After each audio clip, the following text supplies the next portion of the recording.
আসসালামু আলাইকুম গাইস, দেখতে পাচ্ছেন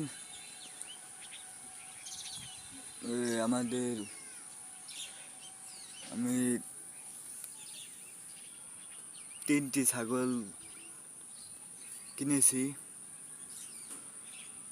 ছাগলটি এখন প্যাকের মধ্যে পানির মধ্যে ঘাস নেমে খাচ্ছে।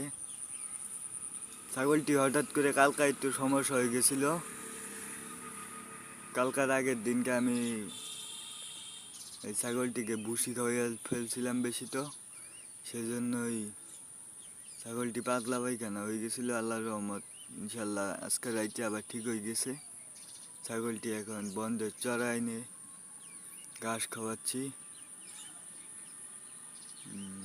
ছাগলটি বেশ সুন্দর খাইতেছে।